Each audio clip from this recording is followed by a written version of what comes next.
कारगिल की उन पहाड़ियों में वो जांबाज बिना जूतों के ही दुश्मनों के बंकर में चला गया था।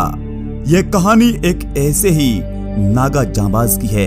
नागालैंड के हेड हंटर्स जब युद्ध में विजयी होते थे तो अपने दुश्मनों के सिर धड़ से अलग कर एक ट्रॉफी की तरह अपने गांव वापस लाते थे।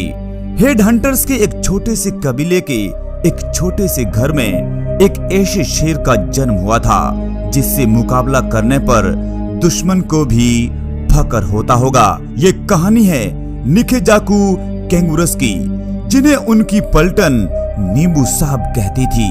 कैंगुरुस 2 राजपूताना राइफल्स घातक प्लाटून के कमांडर थे। घातक प्लाटून में वे 20 जांबाज होते थे जो शारीरिक रूप से बेहद फिट और मजबूत इरादों वाले होते थे। यह साल था 1999 का। कारगिल में जंग छिड़ गई थी। दुश्मन ऊपर आकर ललकार रहा था। कैंगुरुस को उनके कमांडर ने एक टारगेट दिया।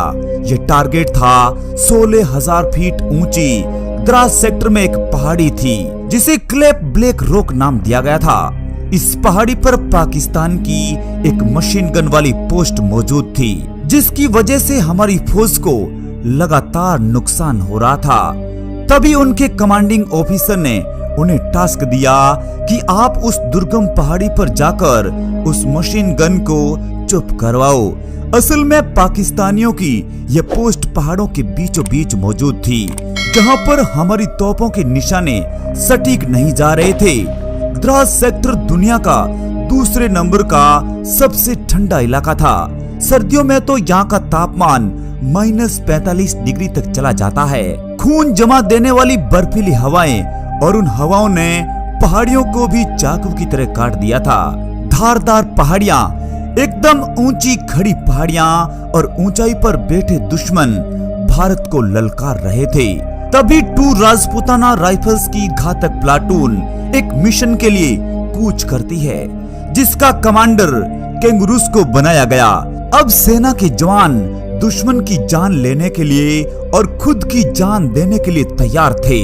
माथे पर कफन बांधकर दुश्मनों का सामना करने चल पड़े थे। एक भयानक पहाड़ी पर चढ़ना इतना आसान भी नहीं था। ऊपर भी मौत इंतजार कर रही थी और नीचे इतना गहरा गड्ढा था, अगर गिर जाते तो फिर वहां भी मौत ही नसीब होती। 28 जून 1999 की एक काली रात, मौसम बेहद ही खराब, साए साए करके हवा चल रही थी। उस चिकनी पहाड़ी पर चढ़ना इतना आसान नहीं था। जहां भी हाथ रख रहे थे पत्थर सरक कर नीचे आ रहे थे। इंच इंच करके हमारी कमांडो प्लाटून उस पहाड़ी के ऊपर चढ़ने लगी। भारी भरकम सामानों से लदी हुई सेना आज दुश्मन का काम तमाम करने के लिए तैयार थी। उन्हें पता था कि हमारे पास सिर्फ आज ही की रात है। ये ऑपरेशन रात ही रात में खत्म होना था। ये ऑपरेशन एक खड़ी पहाड़ी पर था जहां दुश्मन की नाक के नीचे से होकर दुश्मनों को सरप्राइज देना था। जैसे जैसे पलटन आगे बढ़ रही थी, चट्टानों का आकार भयानक होता जा रहा था।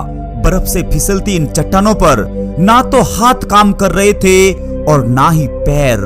कैप्टन कैंगुरुस उन्हीं चट्टानों में रस्सियों का फंदा डालते डालते अपनी टीम को लीड कर रहे थे।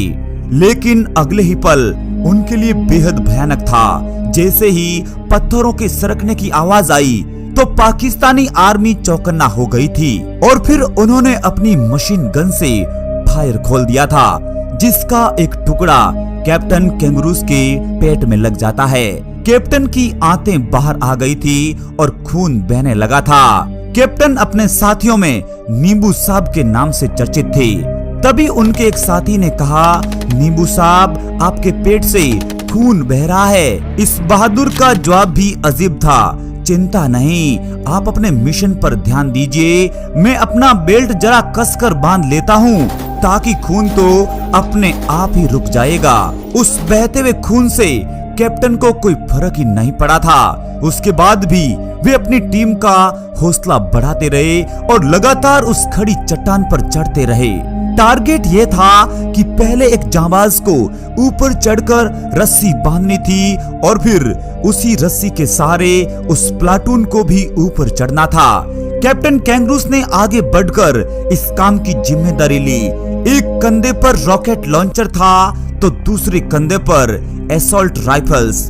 उन बर्फीली चट्टानों में कैप्टन कैंगरूस ने अपने नाखूनों को बर्फ में फंसाकर अपनी चढ़ाई जारी रखी, लेकिन तभी उनके सामने एक मुश्किल आ जाती है। असल में ये चट्टान तो एकदम सपाट थी, जहां पर पकड़ने के लिए कहीं कोई होल्ड भी नहीं था।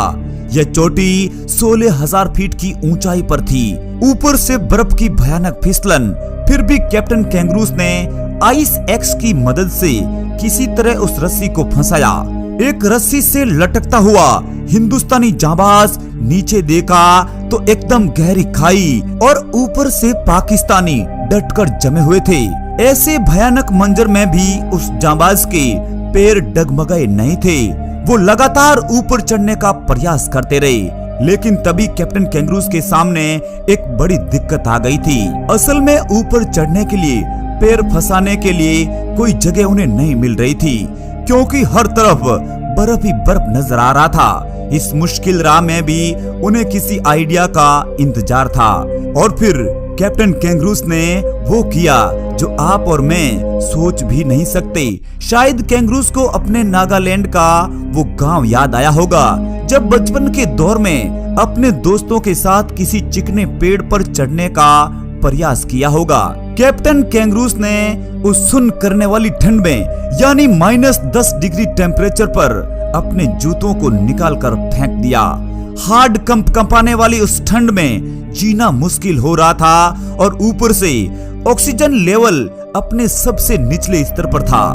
कैप्टन जानते थे कि नंगे पैर बर्फ में आसानी से फंस जाते हैं और फिर चढ़ने में आसानी रहती है, लेकिन उन्होंने यह नहीं सोचा कि अपने उस पैर का क्या होगा। लेकिन उन्हें तो बस अपने तिरंगे की फिक्र थी। उनकी नजर तो दुश्मनों की उस मशीन गन पर थी जो अपने साथियों पर तांडव कर रही थी। क्या इंसान था वो, क्या हिम्मत थी उसकी। आखिर उनकी मेहनत रंग लाई। नंगे हाथ पैरों से उस बर्फ पर ग्रिप बनाते रहे और आगे बढ़कर रस्सी बांधते रहे, और उसी सहारे उनकी पलटन ऊपर पहुंच जाती है। जैसे ही पलटन ऊपर पहुंची तो पाकिस्तानियों में हड़कंप मच गया था। चारों तरफ भगदड़ ही भगदड़ थी। एक ही आवाज आ रही थी, इंडियन आर्मी आ गई, इंडियन आर्मी आ गई। कैप्टन कैंगरूस सबसे आगे थे, जिनके हाथों के नाखून सिल चुके थे, पैरों के अंगूठों से खून बह रहा था। और फिर कैप्टन ने अपने रॉकेट लॉन्चर से निशाना लगाना शुरू कर दिया था।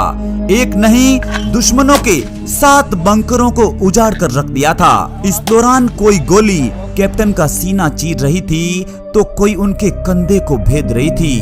वो लहूलुहान था, फिर भी लड़ रहा था। और फिर घबराई पाकिस्तानियों ने अपनी मशीन गन का पूरा फायर कैप्टन की तरफ खोल दिया था। वो मंजर बड़ा ही भयानक था। कैप्टन का शरीर उछलकर नीचे गहरी खाई में जा गिरा। अब तक कैप्टन की पूरी पलटन भी ऊपर आ चुकी थी और पाकिस्तानियों में खलबली मचा दी थी, लेकिन कैप्टन नीचे गहरी खाई में थे। इस पलटन ने ऐसा खूनी खेल खेला कि दुश्मनों के छक्के छुड़ा दिए थे और फिर शान से तिरंगा वहीं पर लहरा दिया था। अपने साथियों ने अपने कैप्टन को नम आंखों से विदाई दी।